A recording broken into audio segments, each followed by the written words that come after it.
तो hey guys, आज मैं एक्सप्लेन करने जा रहा हूँ जगान मांगा का वॉल्यूम नंबर 1 चैप्टर 2 से चैप्टर 7 तक। तो प्लीज़ अगर आपको वीडियो अच्छी लगती है तो चैनल को सब्सक्राइब और वीडियो को लाइक कर दीजिए, जिससे मुझे वीडियो बनाने में मोटिवेशन मिले और आपको वीडियोस की नोटिफिकेशन। तो चलिए अब चैप्टर शुरू करते हैं। तो चैप्टर की शुरुआत में जागासाकी अपने हाथ और क्रीपी से आउल को बात करते देख हैरान में होता है, पर तभी मरे हुए किल बिलो मॉन्स्टर के अंदर से एक छोटा सा फ्रॉग निकलता है, जिसे ये आउल पकड़कर खा जाता है और अपना नाम सेनशिरो डोकू यामाडा बताता है और शॉर्ट में डोकू चैन बताता है। और डोकू चैन जागासाकी से कहता है, मैं जानता हूँ जागासाकी, तुम सोच रहे होगे कि आखिर ये सब तुम्हारे साथ क्या हो रहा है और क्यों हो रहा है। तो यह सुन, कल तो बताता है डोकू चैन कि कल बहुत सारे फ्रॉग पूरे सिटी पर गिरे हैं और बस इस फ्रॉग को एमेडी जेनोपैथ कहते हैं, जो ह्यूमन को होस्ट बनाते हैं और उनके अंदर ग्रो करते हैं, और मैं उन्हें फ्रेंजिड फ्रॉग कहता हूँ। ये फ्रॉग ह्यूमन के साथ मर्ज होकर एक फ्रैक्चर्ड ह्यूमन बनाते हैं। तो आज से तुम्हारा मिशन है इन सभी फ्रॉग को डिफीट करना, और मैं इन्हें कलेक्ट कर खा जाऊंगा, और इसी के लिए तुम चुने गए हो और मैं तुम्हारा कंपेनियन। तो यह क्या अब तुम समझ गए जागासाकी?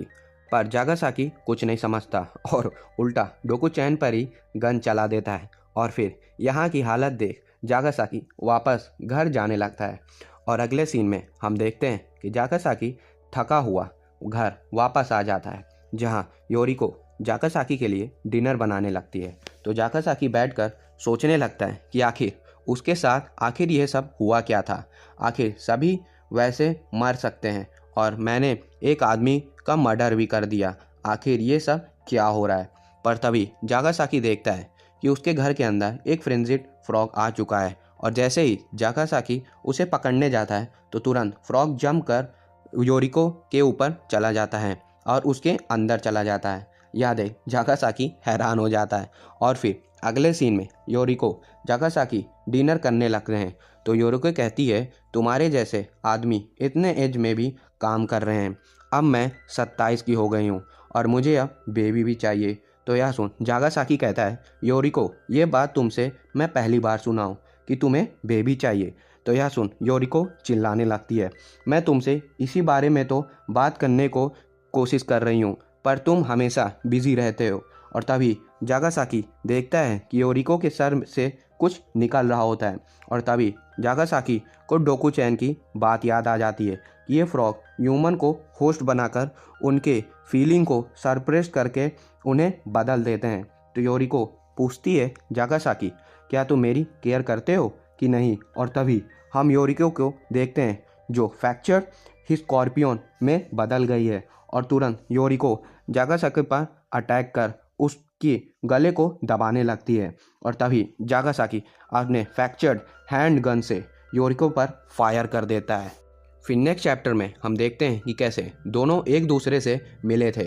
तो हम देखते हैं कि कैसे पार्टी में जागासाकी योरिको के पास बैठने को पूछता है और पूछता है, क्या तुम यहाँ अकेले आई हो। तो योरिको हाँ कर दोनों जोर जोर से हंसने लगते हैं, और ऐसे ही दोनों एक दूसरे से मिलने लगते हैं और दोनों में अच्छी दोस्ती हो जाती है। और दोस्ती यहाँ तक आ जाती है जहाँ दोनों एक ही बेड को शेयर करने लगते हैं, और हम दोनों साथ में ही रहने लगते हैं और खाना खाने लगते हैं।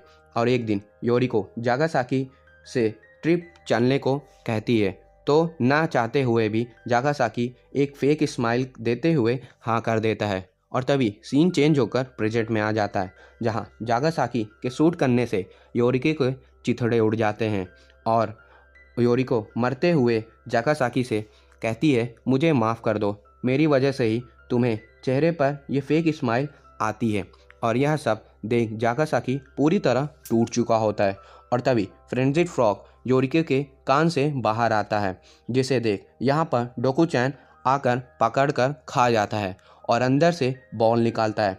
तो डोकू चैन कहता है, पार्टनर इसे खा लो, ये तुम्हारा रिवॉर्ड है। पर जागासाकी गुस्से में डोकू को पकड़ लेता है और चिल्लाता है, ये सब क्या हो रहा है, सब ठीक करो। पर डोकू कुछ समझ नहीं पा रहा होता है और कहता है ये फ्रॉग ह्यूमन के स्ट्रॉन्ग डिज़ायर को महसूस कर उन्हें फ्रैक्चर्ड ह्यूमन में बदल देता है और तुम भी फ्रैक्चर्ड ह्यूमन हो, मैं में से ही एक हो। तो यह सुन जागासाकी और भी हैरान हो जाता है, पर तभी जागासाकी डोकू पर अटैक कर चिल्लाने लगता है, मेरी योरिको को वापस ठीक करो। पर डोकू कहता है अब वो नहीं आएगी वापस, तुमने ही तो उसे शूट करा था और वो मर कर भी खुश होगी। पर तभी जागासाकी कुछ होता है और वो नीचे गिर जाता है। तो यह देख डोकू बताता है जागासाकी जो फ्रॉग तुम्हारे अंदर है वो अभी बस एक छोटा सा टेडपोल है, क्योंकि जब अडल्ट फ्रॉग से ट्रांसफॉर्म तेज़ी से होता है, पर डेडपोल के केस में प्रोसेस बहुत धीमे धीमे होता है, पर तब भी तुम बदल सकते हो। तो इसलिए तुम्हें ये डुहांग बॉल अंदर लेनी होगी और इसे ऐसे क्रश कर इसका पाउडर तुम्हें अपने नोज़ के थ्रू अंदर लेना होगा। और डुहांग बॉल लेते ही जागासाकी होश में आ जाता है। तो डोकू बताता है इसे लेने से ट्रांसफॉर्म होना रुक जाता है, पर थोड़े समय के लिए, और इसीलिए तो अब तुम्हें सारे फ्रेंजिड फ्रॉग के डुहांग बॉल को कलेक्ट करना होगा और तभी फाइट खत्म होगी। और इसलिए आज से तुम्हारा नाम फ्रैक्चर्ड ह्यूमन वॉरियर जगान होगा। फिर नेक्स्ट चैप्टर में दो बड़े ऑफिसर आकर जागासाकी से ट्रेन में हुए हादसे के बारे में पूछ रहे होते हैं। तो जागासाकी उन्हें सब बता देता है कि आखिर ट्रेन में क्या हुआ था। तो यह सुन दोनों ऑफिसर जागासाकी और वेल को बुपाई स्टेशन का इंचार्ज बनाकर यहाँ से चले जाते हैं और ये बात जागासाकी बेल को भी आकर बता देता है। तो बेल सब समझ जाती है और फिर सीन चेंज होकर घर पर आता है, जहाँ जागासाकी योरिको का हेड कवर कर फ्रिज में रख देता है और तैयार होकर कहीं पार्टी में जाने लगता है और अपने मन में कहता है क्या ये सब सच में हो रहा है।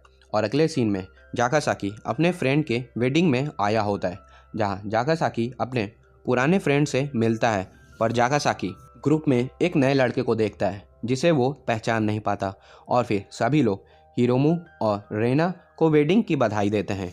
तो जागासाकी यहाँ का सीन देख मन में कहता है पिछले दिन में मैंने अपने गर्लफ्रेंड को मारकर यहाँ आज एक कपल को वेडिंग की बधाई दे रहा हूँ, आखिर ये सब क्या हो रहा है। और बाद में सभी वेडिंग कपल के साथ फ़ोटो क्लिक करवाते हैं। तो जागासाकी को यहाँ आने के लिए हिरोमू और रीना दोनों थैंक्स करते हैं। तो हिरोमू पूछता है जागासाकी तुम्हारी तो एक गर्लफ्रेंड भी है ना। तो यह सुन जागासाकी पूरा ब्लैंक हो जाता है और फेक स्माइल करता है और हाँ करता है और कहता है हाँ हम दोनों साथ रहते हैं। और तभी जागासाकी देखता है कि उसका हाथ फिर से बदलने लग रहा है। फिर नेक्स्ट चैप्टर में जागासाकी भागकर वॉशरूम में आया होता है, पर तभी पीछे से वही नया लड़का आ जाता है और जागासाकी से हेलो करता है और अपना नाम रोबा-चान बताता है। तो यह सुन जागासाकी इस लड़के को पहचान जाता है और कहता है मैं थोड़ा बीमार हूँ, बस कुछ नहीं।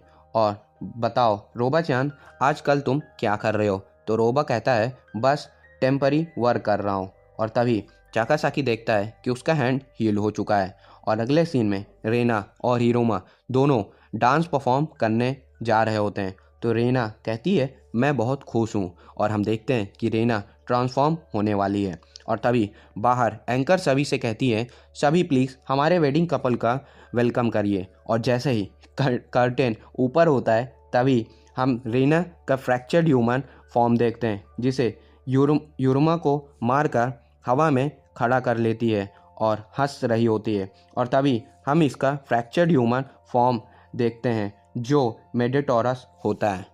फिर नेक्स्ट चैप्टर में मेडिटोरस हिरोमू को नीचे आ जाती है और अपने हाथ से बने एक्सबो से एक लड़की को पकड़ लेती है और उसे जोर से खींचकर अपने पास लाकर उसके पेट में अपने दूसरे हाथ में बने सॉर्ड को घुसा देती है। और यह देख जागासाकी सोचता है कि क्या मुझे इस पर शूट करना चाहिए, क्या मैं इसे हरा सकता हूँ, मैं इसे शायद हिट भी नहीं कर सकता, अगर मैंने मिस कर दिया तो मैं खुद मारा जाऊंगा, क्या मैं भाग जाऊं। और तभी एक लड़का बाहर आ जाता है जिसे मेडिटोरस देख लेती है और उसके अटैक करने से पहले ही इस बच्चे को जागासाकी बचा लेता है। पर मेडिटोरस की जाल जागासाकी को पकड़ लेती है और जैसे ही मेडिटोरस अटैक करने आती है तभी जागासाकी ज़मीन पर शूट कर बाहर चला जाता है और बाहर आकर देखता है कि उसका हैंड पहले से कुछ बदल गया है। और तभी जागासाकी दूर से बैठकर मेडिटोरस पर एम करने लगता है और जैसे ही जाकासाकी शूट करने को जाता है तभी उसका हैंड फिर से बदल कर एक बड़ी लंबी गन बन जाती है। फिर नेक्स्ट चैप्टर में जाकासाकी अपने गन से एक जोर से ब्लास्ट कर मेडिटोरस की तरफ शूट कर देता है और तेजी से एक गोली आकर मेडिटोरस के सर पर लगती है, जिससे मेडिटोरस के सर के चिथड़े उड़ जाते हैं। और ऐसा करने से जाकासाकी को अच्छा लग रहा होता है और तभी यहाँ पर डोकू उड़कर आ जाता है और जाकासाकी की तारीफ करता है और तुरंत फ्रेंजिड फ्रॉग को निकाल कर खा जाता है और तुरंत डुहंग बॉल निकाल कर जाकासाकी को देता है, जिसे अंदर लेने से जाकासाकी कहता है अब मेरी डिप्रेसिंग फ्यूचर ख़त्म हो चुकी है, अब मुझे इस जैसे फ्यूचर को ही जीना होगा और अब से मैं इससे दूर भाग नहीं सकता, अब मुझे ये करना ही होगा, अब मैं हर एक फ्रैक्चर्ड ह्यूमन को ख़त्म कर दूंगा। और तभी हम आखिरी फाइनल में एक और फ्रैक्चर्ड ह्यूमन को देखते हैं जो हाफ ह्यूमन ट्रांसफॉर्म हुआ होता है। तो गाइस यहीं पर जगान मांगा का चैप्टर 7 ख़त्म होता है और आगे के चैप्टर मैं जल्दी लाऊंगा। और हाँ एक गाइस, मैं इस मांगा का चैप्टर का पैनल ज़्यादा नहीं दिखाऊंगा क्योंकि ये मांगा बहुत ही डिस्टर्बिंग, घोर और 18+ है। तो मैं आशा करता हूँ कि मेरी एक्सप्लेनेशन आपको अच्छा लगेगी और मैं चाहता हूँ कि एक्सप्लेनेशन के बाद आप ज़रूर एक बार इस मांगा को पढ़ लिया करें। तो इसलिए मैं ज़्यादा पैनल नहीं दिखाऊंगा क्योंकि इसमें कॉपीराइट भी आ सकती है और वीडियो मोनेटाइज भी नहीं होगी। और हाँ, इस वीडियो पर मैं 100 लाइक्स और 50 कमेंट्स का टारगेट रखता हूँ। और अगर वीडियो अच्छी लगी हो तो चैनल को सब्सक्राइब कर वीडियो को लाइक कर दीजिए। तो मिलते हैं नेक्स्ट वीडियो में, तब तक के लिए सायोनारा।